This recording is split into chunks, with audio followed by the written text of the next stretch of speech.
e do fermento. Então vamos para Mateus 13, 31 a 33.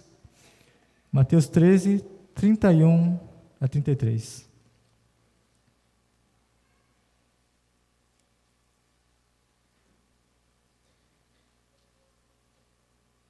Vamos lá. Então a Bíblia fala assim: Jesus contou outra parábola. Ele disse ao povo: o reino do céu é como uma semente de mostarda, que um homem pega e semeia na sua terra. Ela é menor de todas as sementes, mas quando cresce, torna-se a maior de todas as plantas. Ela chega até ser uma árvore, de modo que os passarinhos vêm e fazem ninho nos seus ramos. Jesus comentou mais essa parábola para o povo. O reino do céu é como um fermento que uma mulher pega e mistura em 3 medidas de farinha, até que se espalhe por toda a massa. Então vamos orar, irmãos. Pai, muito obrigado por estarmos aqui. Obrigado, Pai, por podermos adorar e glorificar o seu santo nome. Pai, agradecemos também porque podemos compartilhar desse momento, Pai, de adoração, podemos ver pessoas sendo acrescentadas ao Teu reino. Pai, que a gente possa aprender também sobre essa parábola, Pai, que é de vermos o reino se expandindo, Pai, tanto externamente como internamente, Pai. Que o Senhor nos abençoe, que o Senhor nos ajude, Pai, nesse momento. E te oramos gratos, Jesus, Pai. Amém. Amém. Bom, irmãos, são parábolas bem curtas, né? Vocês podem ver. É interessante que alguns estudiosos eles afirmam que essas duas parábolas elas são um par, né? Elas se complementam. O tema em comum dessas parábolas é o crescimento do reino de Deus, né? A parábola da semente de mostarda, ela fala sobre o crescimento externo do reino. E a parábola do fermento sobre o crescimento interno do reino. Então, eu queria começar com a parábola da semente de mostarda, né? Não sei se você já viu uma semente de mostarda, né? Eu queria mostrar para vocês. Não estão vendo, não? Desculpa, não, brincadeira. Eu vou mostrar uma foto para vocês, por favor. Aqui, ó. Vocês estão vendo uma semente bem minúscula, né? Bem pequena. Mas essa semente, a Bíblia fala que essa semente, ela vai dar uma planta, ele fala que é a maior das hortaliças, né? Que até os pássaros vão pousar nos galhos dela, né? Queria mostrar também agora a planta, né? Da semente de mostarda. Né? Então, você vê que, né? Uma semente tão pequena, irmãos, como essa aqui, ela pode gerar uma planta desse tamanho. Né? E interessante que eu penso que Deus é assim também, né? Assim, coisas tão pequenas, Deus faz coisas tão pequenas se tornarem coisas grandiosas. Né? E é assim que Deus age, né? Ele não precisa de algo muito grande para fazer coisas ainda maiores. Né? Então, o primeiro ponto que eu queria falar é: você precisa ter fé nas pequenas coisas. Né? Então, vamos pensar no início do ministério de Jesus. Entre os grupos dos 12 apóstolos. Né? Então, no grupo dos apóstolos tinha o quê? Tinha pescadores, cobradores de impostos, tinha um zelote, que era um ativista político, né? E também tinha pessoas que tinham outras funções que a gente não sabe direito. Né? Mas, assim, essas pessoas, irmãos, eram pessoas simples, eram pessoas sem instrução. Né? Mas Deus usou essas pessoas simples para causar um grande impacto espiritual no mundo, para fazer avançar o reino de Deus em todas as nações. Não foram homens sábios, não foram homens poderosos, não foram homens ricos que causaram esse impacto. Foram pessoas que nem eu, que nem você, que fizeram esse impacto, né? Causaram esse impacto. Então, fico pensando, para a gente causar impacto espiritual, a gente não precisa ser pessoas proeminentes, pessoas que se destacam. Você só precisa se habilitar para o serviço de Deus, e Deus vai usar cada um de nós com todos os dons e talentos que Ele deu para cada um de nós. Amém? Deus pode fazer isso. Deus é capaz de fazer isso. A gente pode ver na igreja, irmãos, há muitos irmãos no convívio aqui que servem muito, mas às vezes passam despercebidos, né? Eu queria dar alguns exemplos, por exemplo. Pessoal que serve a ceia, né? O trabalho que eles fazem, irmãos, na igreja é muito importante. Se você toma a ceia e come do pão com tranquilidade, é porque esses irmãos estavam desde manhã se preparando, servindo, assim, preparando todo o ambiente, preparando todas as coisas com zelo para você poder tomar a ceia, né? Pensando no pessoal da segurança, irmãos. Se a gente está num ambiente tranquilo, um ambiente seguro aqui hoje, é porque esses irmãos já estão lá fazendo o serviço de proteger você, proteger a nossa família, para a gente poder ter um culto tranquilo, para a gente poder adorar a Deus com tranquilidade, né? Os irmãos da nova geração, irmãos, vocês não veem os irmãos da nova geração, né? Por quê? Porque eles estão lá de manhã já chegam cedo de manhã, preparam as aulas para as crianças, nossas crianças, e quando eles vão descer, a maioria de nós já foi embora, né? Então você nem vê os irmãos da nova geração. Irmãos que cuidam da recepção, irmãos, tão importante, irmão. A gente chega aqui e elas estão lá recebendo a gente com um sorriso no rosto. Como isso nos anima, né? A gente já chega com outro espírito aqui no culto. Como é importante, irmãos, esse trabalho que elas fazem. Os irmãos que cuidam dos banheiros. Você vai no banheiro, já está limpo, né? Mas esses irmãos já estavam lá trabalhando na limpeza, já estavam deixando tudo certinho, bonitinho. Poder falar do pessoal da mídia, do som, do louvor, que eles chegam antes de todo mundo para preparar tudo, para que o culto aconteça. E podia falar de muitos outros irmãos dos ministérios dos jovens, das pedras preciosas, da benevolência, né? Irmãos, o trabalho desses irmãos causa muito impacto espiritual na igreja, mas muitas vezes a gente não percebe. E a gente precisa dar honra e glória a esses irmãos, né? Isso é uma prova, por exemplo, que cada ação que a gente faz, cada semente que Deus pode usar, que Deus usa para avançar o reino de Deus. Mas não subestime seu exemplo, suas pequenas ações, sua alegria de servir. Se você é um bom trabalhador, se você é um ótimo estudante, um ótimo filho e marido, ótima esposa, mãe, não subestime o poder que isso tem de você ser um exemplo e realmente fazer impacto no mundo, né? São nessas pequenas coisas que vão fazer a diferença. Uma palavra de ânimo que você dá para o irmão, um tempo que você dispõe para orar, para conversar com ele, com alguém, uma escritura que você compartilha com uma pessoa, com um irmão, com um amigo, uma visita que você faz para uma pessoa doente ou que está desanimada. Muitas vezes a gente acha que essas pequenas coisas não fazem diferença, mas elas fazem muita diferença. São essas coisas que Deus vai usar para realmente causar impacto na vida das pessoas, né? A gente acha que a gente não está contribuindo para a obra de Deus, mas nós estamos contribuindo para a obra de Deus. Vamos dar muita importância para essas pequenas coisas, ter fé nessas pequenas coisas, irmãos, né? Vamos pensar que as maiores árvores crescem dessas pequenas sementes, né? Então, um convite que você faz também para as pessoas para virem para a igreja, um estudo bíblico que você faz também, né? Eu lembro que eu fui convidado na rua para uma igreja em casa, né?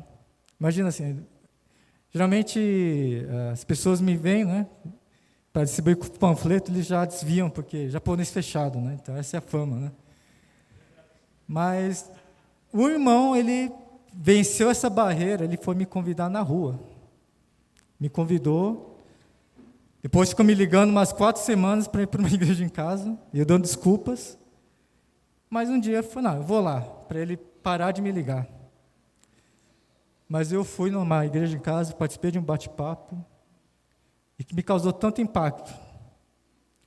Depois outros irmãos vieram estudar a Bíblia comigo, plantaram essa semente no meu coração.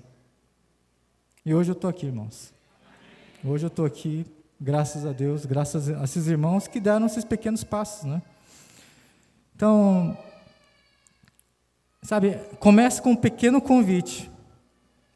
Mas hoje eu estou por causa desse pequeno convite, para essas pequenas coisas que foram feitas. Né? Então, irmãos, precisamos resgatar a fé nas pequenas coisas. E é por meio delas que Deus vai usar, né, para fazer grandes coisas. Você crê nisso?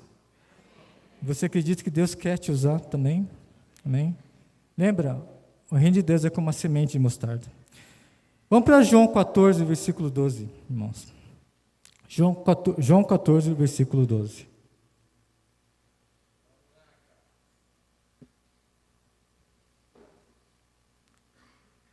João 14, versículo 12.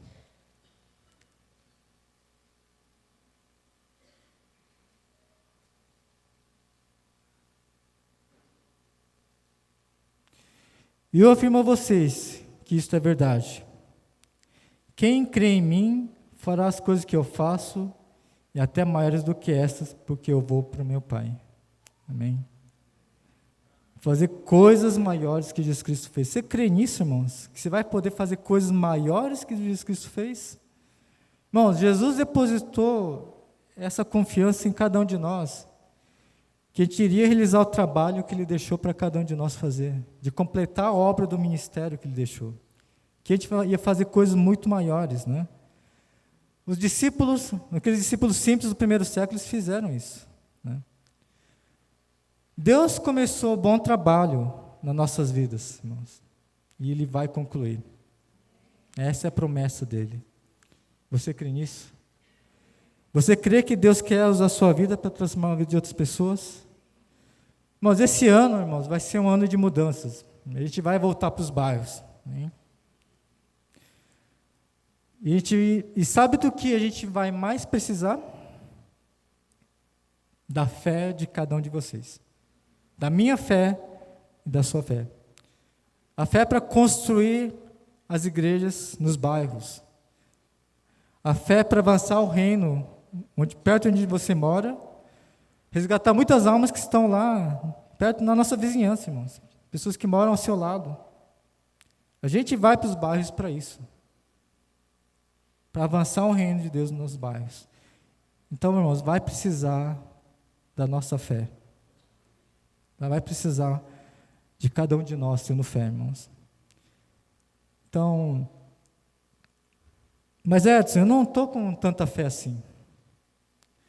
Eu sinto que eu perdi a minha fé, tantas dificuldades, tantas lutas, às vezes a distância, né? Minha fé está muito pequena. Eu queria ler uma escritura com vocês. Vamos para Hebreus 12, versículo 2. Hebreus 12, versículo 2.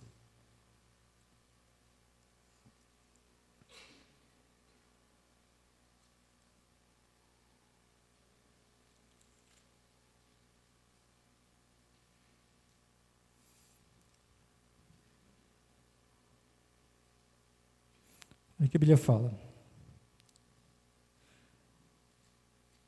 Conservemos nossos olhos fixos em Jesus, pois é por meio dele que a nossa fé começa e ele é quem a aperfeiçoa. Amém? Bom, o ponto é, para quem você está olhando? Para você mesmo ou para Jesus? Eu sinto que muitas vezes, irmãos, a gente começa com os olhos fixos em Jesus, mas pouco a pouco a gente começa a fixar os olhos para as outras coisas, né? A gente é que nem Pedro, né? Pedro começou fixo em Jesus, depois começa a olhar as ondas, começa a olhar o barulho, né? E ele começa a afundar, né?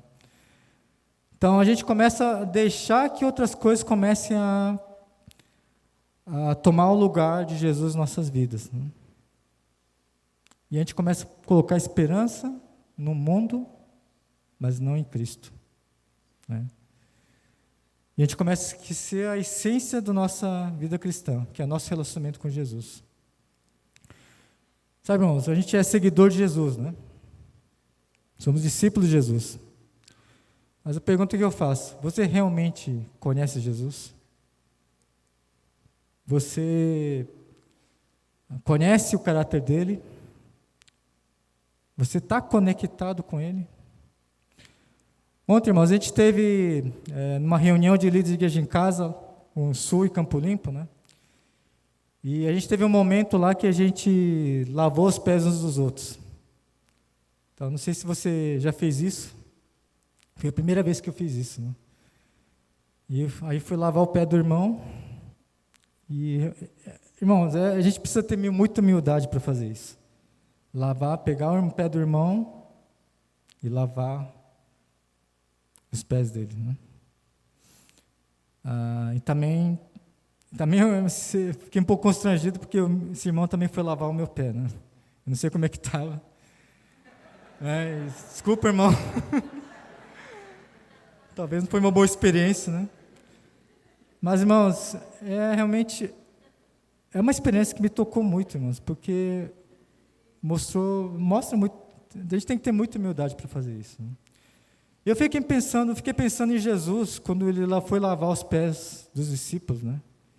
E os pés dos discípulos, irmãos, eu fico pensando assim, eles estavam caminhando naquelas estradas poeirentas, né? E aquele pé sujo, e Jesus foi lavar os pés deles, um por um. E ele era o Filho de Deus, né? Ele era Deus encarnado. Então, ele se humilhou diante de cada um de nós para dar esse exemplo de servidão, de amor a cada um de nós. Então, irmãos, Jesus prometeu que ele ia estar conosco até o fim dos tempos. Ele tem cumprido isso, né? Por meio do Espírito Santo, ele tem cumprido isso. Então é de Jesus que vem a nossa fé. Fixa seus olhos nele. Conheça mais sobre ele. E deixe ele trabalhar na sua vida para fazer grandes coisas, amém? Nosso convite, irmãos, é conhecer Jesus. Nossos amigos que estão visitando, nosso convite é para você conhecer Jesus também.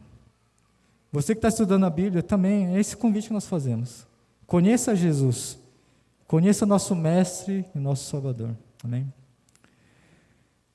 Segundo ponto que eu queria falar, irmãos, persevere independentemente dos resultados. Muitas vezes, quando a gente semeia algo, né, a gente espera que a colheita seja grande, que os resultados vão aparecer logo. Mas, muitas vezes, a planta ela demora a crescer. Muitas vezes, irmãos, nas nossas próprias vidas, né, a gente enfrenta as dificuldades, a gente enfrenta os desafios. E parece que a gente faz, não tem importância, né? Que a dedicação que a gente está tendo para o reino de Deus não está valendo a pena, que nada está mudando, que nada está crescendo, né? Muitas vezes, talvez essa seja a impressão que nós estamos tendo, né? Mas a promessa de Deus é que a planta continua crescendo, mesmo que você não esteja enxergando isso. A semente está dentro de você, ela está crescendo, irmãos. Mesmo que as coisas não estejam sendo favoráveis. Mas nós precisamos perseverar, mesmo que os resultados não estejam aparecendo. Eu queria ler, não precisa ir até lá, eu queria ler 1 Coríntios 3, versículo 6. Ele fala assim: Eu plantei e Apolo regou a planta, mas foi Deus que a fez crescer. Amém? Irmãos, quem dá o crescimento é Deus. A gente não pode esquecer isso. Quem dá o crescimento é Deus. Eu queria dar um exemplo da minha vida, né? Logo depois que eu e a Sandra a gente se casou, faz uns 13 anos, a gente comprou uma orquídea bem pequena, né? E lá tinha uma flor, né? Tinha uma flor, estava brotando lá. E essa orquídea deu a flor, mas aí, né, a flor secou, né? E depois, nessa orquídea, anos foram passando, e essa orquídea não dava mais nenhuma flor, né? E a gente ficava vendo ela no vaso e nada. Isso por uns 5 anos, né? E a tendência é sempre, você pegar a orquídea, vamos jogar fora, vamos dar para alguém, né? Mas a gente resolveu dar uma segunda chance, né? A gente mudou de casa depois de 5 anos e a gente levou a orquídea junto, né? Aquela orquídea pequena, né? E aí passou alguns anos, e o que aconteceu? Nada. A orquídea não continuou dando flor, né? Aí a gente tentou colocar num vaso maior, colocamos um adubo lá para ver se crescia. E um dia a flor brotou. Eu fiquei tão feliz, irmãos, que eu até tirei uma foto e botei no Instagram. Se puder passar. Então, tá aqui, né? Isso foi em 2014, né? Aí ontem eu tirei uma foto dela, dessa orquídea, né? Eu quero que vocês vejam como ela está hoje.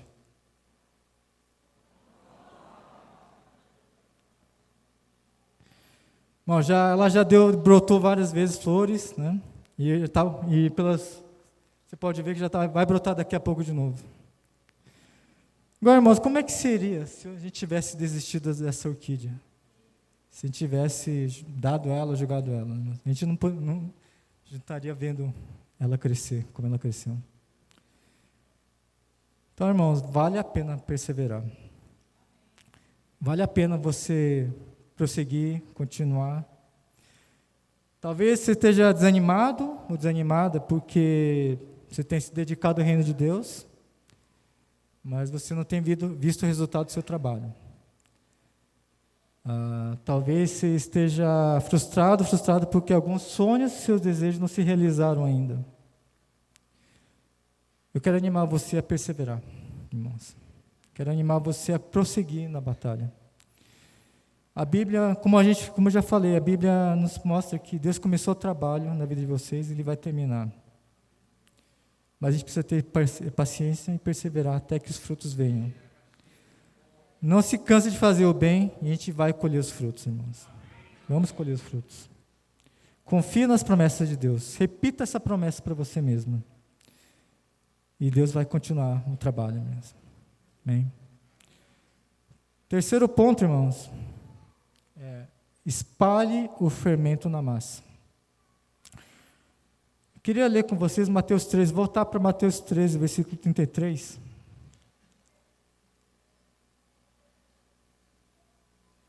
Mateus 13, versículo 33.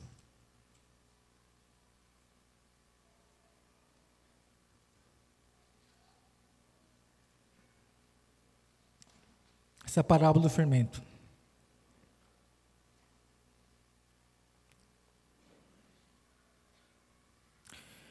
Jesus contou mais essa parábola para o povo. O reino do céu é como o fermento que uma mulher pega e mistura em 3 medidas de farinha, até que ele se espalhe por toda a massa. Eu falei que essa parábola fala sobre o crescimento interno, né? Não sei se você que cozinha, você que é cozinheiro, né? Não sei se tem cozinheiros. Bom, tem cozinheiros aqui, né? Com certeza. Não sei se você estranhou essa parábola, né? Como assim você mistura o fermento em 3 medidas de farinha? Eu li essa parábola e falei, como assim? Misturar o fermento em 3 medidas? Para quê, né? Não é só pegar o fermento royal e jogar na massa, né? A gente precisa entender, irmãos, que na época de Jesus, não tinha fermento royal. Né? Na verdade, não tinha nem padeiro, não tinha nem padaria na época de Jesus. Os pães eram feitos onde? Nas casas. E como é que era o processo, né, de fazer o pão? Você pegava um pedaço de massa, fazia a massa, deixava ela levedar. O que quer dizer isso? Deixava ela fermentar por um certo tempo. E você pegava essa massa fermentada, essa massa velha, e você juntava com massa nova. E essa massa velha fermentava a massa nova. Ela tinha que fermentar toda ela. Para quê? Para que o pão crescesse e a gente pudesse assar o pão para a gente comer depois, né? Então, sempre você tem que separar essa parte da massa para fazer uma outra levada de pães. Era assim que funcionava. Então, por isso que você se pegava o fermento e separava em 3 medidas de farinha, para fermentar a massa, né? Então, irmãos, a Bíblia nos ensina que o fermento, ela precisa se espalhar por toda a massa. Se ela não se espalha por toda a massa, o pão não vai crescer. É o fermento que faz o trabalho, né, do crescimento, né? É um trabalho invisível que está lá, se espalhando por toda a massa, mas que é esse fermento que vai fazer crescer. Eu penso, irmãos, que o fermento é o reino de Deus.